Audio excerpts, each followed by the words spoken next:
When was the last time you spent a whole day completely alone and actually enjoyed it? Not lonely, alone, just peacefully, contentedly, by yourself. If you're struggling to remember, I think that says something worth paying attention to. Actually, funny story, it's 6 a.m. right now while I'm recording this.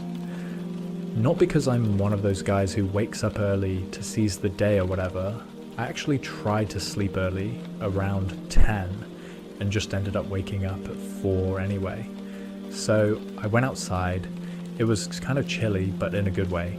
No noise, just a few birds. Didn't even bring my phone. Found a couple of pine cones near my shed and just kicked them around for a bit like a kid. Genuinely don't know why that felt so satisfying, but it did. I think we've built this idea that a good day requires other people in it.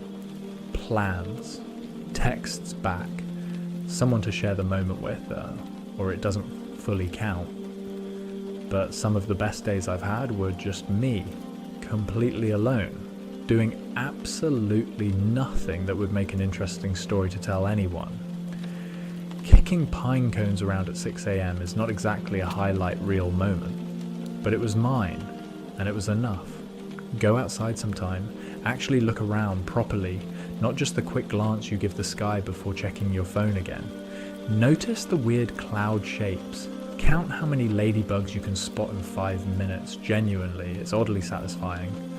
Reminds me when I was a kid, me and my cousins used to travel a lot and we'd collect ladybugs and put them in a bag. Not the best environment for them in hindsight, ouch.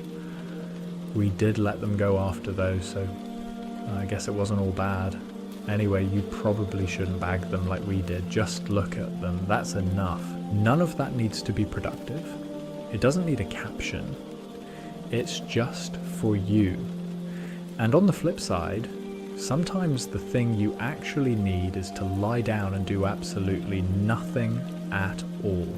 I'll be honest, my own nightly ritual before bed is just scrolling through Instagram Reels for way too long, and I'm not going to pretend that's some deep spiritual act, but sometimes it's exactly what your brain needs. A little bit of mindless nothing before you're ready to be a person again. You don't have to optimize every hour of rest into something meaningful.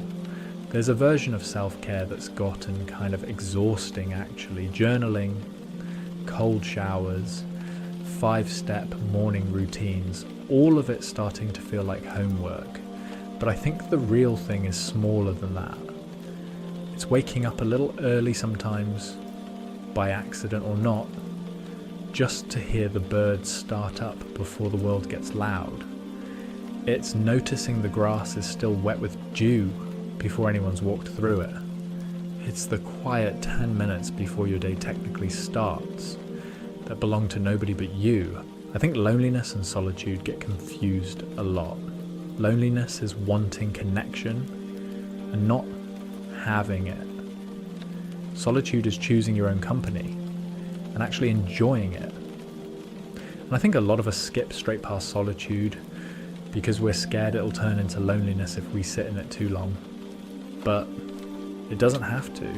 Some of the most content I've felt wasn't in a group chat or at a hangout. It was just kicking pine cones around alone at 6 a.m. or walking somewhere slowly with nowhere urgent to be, noticing small, dumb, wonderful things that don't matter to anyone except me in that exact moment. So today, if you don't feel like reaching out to anyone, that's allowed.